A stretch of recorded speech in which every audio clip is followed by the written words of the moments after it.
performing, briefcase carrying, title hungry, props on the church pew. But he called them to pray for workers. Those who will roll up their sleeves, get into the trenches, and get the job done. Because what we do now here, standing before the people, is part of the call to pastor. But there's a whole other side of this thing. As Bishop was taking me through the church, and I was interested in every little nook and cranny of the vision of this church, the foster care program, the new iPad program he's getting, all these things taking me through. I remember Bishop John Bryant when we were building the cathedral, and he wanted to see everything. I said, that's the real man of God. But he had on newly black shine shoes. I never will forget. And I said, well, Bishop, I don't want to take you over to this end because we haven't even begun. He said, no, I want to see it all, Doc. See, that's a man of God. He wanted to see where I was trying to take the people. And he walked with his shine shoes through sawdust and said, now, Doc, this is good right here. This is what we need. We need more of that. I want to commend Bishop and this church on what they're doing. The church must be relevant to serve the needs of the people. But even if the people are not appreciative, and the majority of them are not, we still must do what we've been called to do. Jesus calls workers to preach.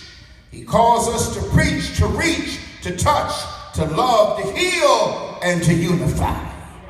And may I suggest to you that he's looking for real people who know how to deal with real people. Real people who know how to deal with real issues. Real people who know how to deal with real circumstances. Now more than ever, he's calling for us to pray for laborers.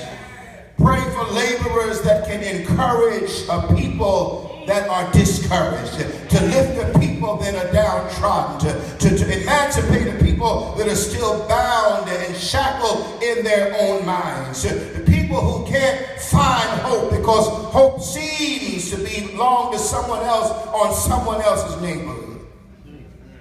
Even in 2015, so many came to watch night service last night, expecting, hoping that 2016 will be so much better. Just in 2015, we saw the Charleston church shooting, the San Bernardino shooting, Paris attack, September bombings in Nigeria that killed 145 people, Boko Haram attacks in Cameroon, bombing of Russian Metrojet in Egypt, the Planned Parenthood shooting in Colorado. The unfolding of the Syrian civil war, we watched and we listened as the GOP told us that we should not accept Syrian refugees, including widows and children. We watched the judge declare a mistrial in the Freddie Gray case. The country witnessed that Sandra Bland was alive one day and gone the next in a Texas county jail. And the Supreme Court has declared across the land, the law of the land is the same-sex marriage is now legal in the entire United States of America. And just the other night, we watched Bill Cosby, Mr. Jello, be led away in handcuffs because of sexual harassment. Now, more than ever, the church must rise up and give an answer for times such as these. Now more than ever, we must come together with our various different proclivities, our different theological slants. You have drums, I have a pipe organ, you may have an Advent wreath, I may not. You may have a tambourine, I may not. That does not matter, but we got to come together as an ecumenical body and make of this old world a new world, and together in the name of the Lord, breathe on these dead, tried bones and declare to the world, you shall live and not die. Declare that we shall walk in hope and not in defeat. And so I leave you with these 3 points. I declare the church, now more than ever, is called to empathetic expression. Simply, empathetic expression means that we feel what people feel. And we're not afraid to tell them we feel what they feel because we've been there. 2013, in August, I buried my mother. I've been preaching mothers' funerals for 40 years. But I never ever have buried my own mother. And that's something that you don't ever forget. Your mother's passing. See, people want to now, I can relate in a different way because I've been there. And empathetic expression needs to happen in all of our congregations. People want to know, even they need to know that we were not born with collars on it. We were not born wearing white suits. We were not born on a mother's board. We were not born sanctified. We were not born, my God, we were born in sin, shaped in iniquity. And we must empathize with those that have made mistakes, those with addiction challenges. We must identify and help those that are struggling with depression. The Pharisees disputed and debated about who Jesus was and why he was doing what he was. Jesus went on healing. He just kept on going on. There's a good word right here, Pastor. Just keep on doing what you're doing. And don't look at everybody to affirm you and oh man, you really doc, man, you really don't. No, you just keep on doing what you're doing. Just keep on doing what you're doing. Don't get distracted by swatting flies and getting upset because so-and-so didn't support you, or so-and-so didn't send you an offering, or you didn't get your flower. It's not about a flower. It's about hearing him say, good and faithful servant, well done.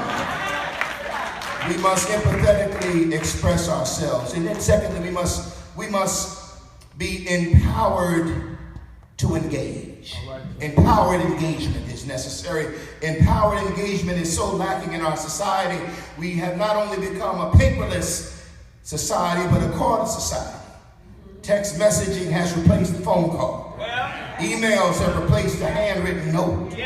We pass people like they don't exist. At my own dinner table, I have to tell my children who are all grown, remind me that they're all grown, and I say, but I'm more grown. You grown, but I'm more grown. I'm 25 years older than you, I'm 28 years older than you, and I'm 32 years older than you. I'm more grown. So we're going to put these phones down. And then they say to me, you going to put yours down, Daddy? And I said, I have to confess my own sin. Because we can become so attached to these things. It's so attached to beeping. If the text message is alerting us. Now Periscope is alerting us. Email is alerting us. Facebook is alerting us. The phone is alerting us. We're always distracted, and God is trying to call us in this year and say, can I get a little bit of your attention? I want to use you. I want to raise you up. The people need your hope. They need your voice. They need your prayers. They need... Jesus, empowered by the Holy Spirit, calls us to be effective. I love this verse. It says, and when he saw them, they were like sheep without a shepherd. They were black, and they were brown, and they were red, and they were yellow, they were rich, and they were poor, they were educated, they were uneducated, they were blue collar, they were white collar, they were no collar, they were straight, and they were gay. They had it together, and some didn't have it together at all. But Jesus took time for all of them to become effectively engaged. If the church is going to make a difference, it must make a difference in everybody: the lonely, the addicted, the oppressed, the depressed, the obsessed, and the church, those that have everything but have nothing. Interesting, this week my wife said to me, oh, you met with the creme de la creme. I had lunch this week with two of the brothers in the church. Something we don't do as men. We don't talk, which is why we die earlier than women, because women talk to each other. And we may play ball, we watch the game, we may golf, but we don't really talk. Like, Doc, how you doing? And spend time to really hear how you're doing, and don't dare cry in front of one of the fellas, and so we carry this stuff, and we stroke out, and we heart attack out, and we don't share, but we must share our issues. So I'm talking to two of the brothers this week, and I said, honey, I'm having lunch today. I'm talking to Peter. Peter is a young 33-year-old brother, very well heeled, one of the top 50 givers of the church. white collar, big house, has an au pair suite. And then the other day I had lunch with Lance. Lance been a member of our church for 28 years, and I christened all 4 of his children, baptized all 4 of his children, renewed he and his wife's vows on Martha's Vineyard, where we have a home. And my wife said, oh, you're with the creme de la creme. White collar, but yes, white collar and good money and good people, but the same problems and the same issues as everyone else. Concerned about their children, concerned about their future, concerned about their portfolio, concerned about their retirement, concerned about their home, concerned about their parents, concerned about their health, concerned about everybody is an issue for Jesus. Everyone ought to be concerned. Jesus is concerned about everybody, and he knows everybody's issue. He's calling for us, and the world is looking at the church wondering, am I allowed in there? That's right. Can I come in there? Right. Wondering, can I come in there? I saw your preacher. This is happened in my own church. I saw that young deacon pull up in the BMW, and I asked him if he would take my envelope, and this guy, he was rushing so many.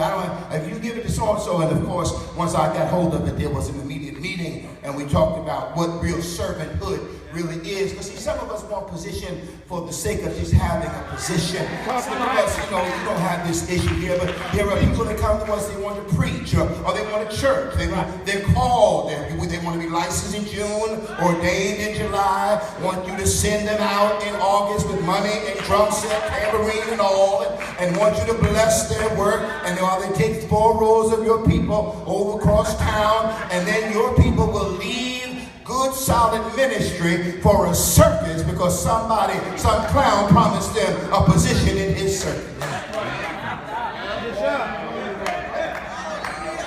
Finally, the church must never lose its evangelistic excitement. We must be effectively engaged. We must never lose our zeal to see the lost saved. Now, I don't know if this is Christian ecumenical or not, but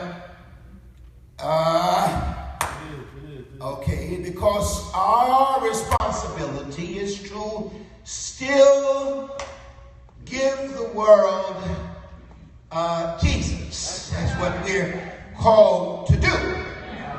I know that it is not popular. I know that my own children, I preached one Sunday and I said I'm going to open up the doors of the church for everyone who's shacking and encourage everyone who's shacking to get some papers, because I'm going to tell every Olivia here that the president's not going to marry you. You'll never be the first lady. And I want you to, just call the office. Just put you through 3 quick marriage sessions, and our church will go through 12 premarital sessions, and then you must go to a psychoanalyst for 3 other sessions outside the church, and then I get a letter testifying to me of your sanity and your suitability. Then you can get married in the cathedral. And from there, go home with this, go to Mount Zion and you won't come on back. But I'm tired of the married folk, and then you're going to be hitting folk and beating each other out. But we must give people Jesus. My children tell me. So I said, open the door of the church. I said, you've been shacking long enough. So my daughter said, Dad, don't use that word, shacking anymore. I said, it's so passé. It's so passé. We're not, people aren't like you and mommy, they're not trying to, get people live together. It's just the way it is. I said, and my responsibility is to look at the way it is and bring the proper affirmation where it's needed and the corrective where it is needed. And I am still called to proclaim that Christ is the answer, and he's still the answer. So we must not lose our evangelistic excitement. Matthew puts emphasis on the care and the concern that Jesus had for the masses. Finally, Jesus saw that. The power in recognizing. Come on. I love it. I see that. When I sat down, I said, it's riches in here down there. He's right here. And I just got up and reached over and said, there's something validated about being noticed. My God, on Sunday morning, 6:30 a.m. I'm up at 4 o'clock every Sunday morning for the 6:30 a.m. service. Then there's 8:30. Then there's 11. And after each service, now I've got a little smart now. I sit in a stool now. They got me one of the nice studio chairs, and because I have a ripped meniscus, this has to be worked on. And but I greet everyone who wants to greet. Like we used to do when growing up, and the preacher used to go to the back of the church. You know, now everyone is like, you know, Superman has left the building. We preach, drop the mic, I'm out the door like we're a star. Ain't no star in the church but Jesus, the lily of the valley. He is the bright and the morning star, and we must point the people to him. My God, 12 armor bearers, and you got 50 people. 19-page contract, and you got 10 members. Point people to Jesus. He still saves and he still satisfies. And then let the people know that you recognize them for who they are. You recognize those on Wall Street, and you recognize those who are living on the street.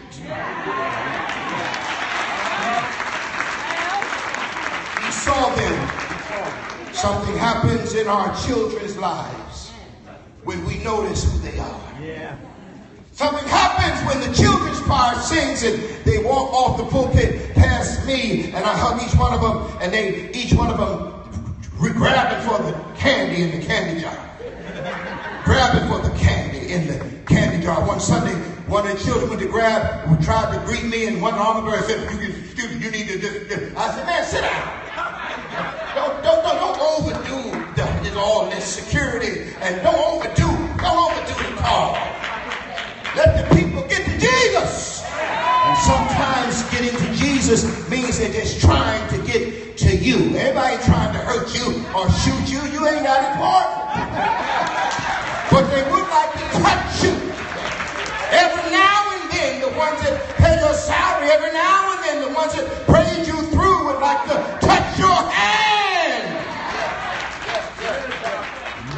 And finally, now more than ever, we look to 2016 with great excitement. We affirm that God is still God.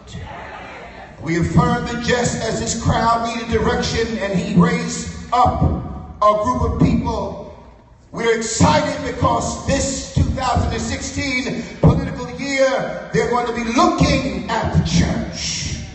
I'm excited as I went down to Charleston for this program that Dr. Richardson led and you invited me to. I'm excited as I see Jamal Bryan doing his thing and over here. And each one of us has a different call, a different responsibility. But I must try to support what you're doing and high five what you're doing if it's going to edify and lift up the broken and heal the sick and raise the dead and encourage the downtrodden in the name of the Lord. On this day wherein we celebrate our emancipation from slavery, we celebrate that he still remains the God of our weary years, and he still remains the God of our silent tears. He still remains the God who brought us thus far on our way. And this God will take us and lead us all the way. Now more than ever, with the minute that we have left, we only have 1 minute. Only 60 seconds in it. And we didn't seek it, didn't choose it. It was thrust upon us. We can't refuse it. That's right. But we will suffer if we lose it. And we will give an account if we abuse it. We, you, me, I, us, only have one tiny little minute. But eternity is in it. And with the minute that God has given us, may it be said of the church this year that these are they who turn the world upside down.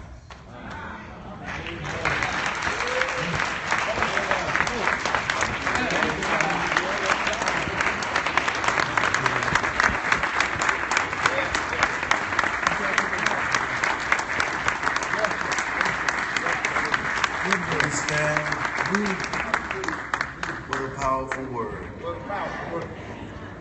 Yeah. There may be somebody, this is a Christian ecumenical time together, Christian church. As Bishop has indicated to us, all that we have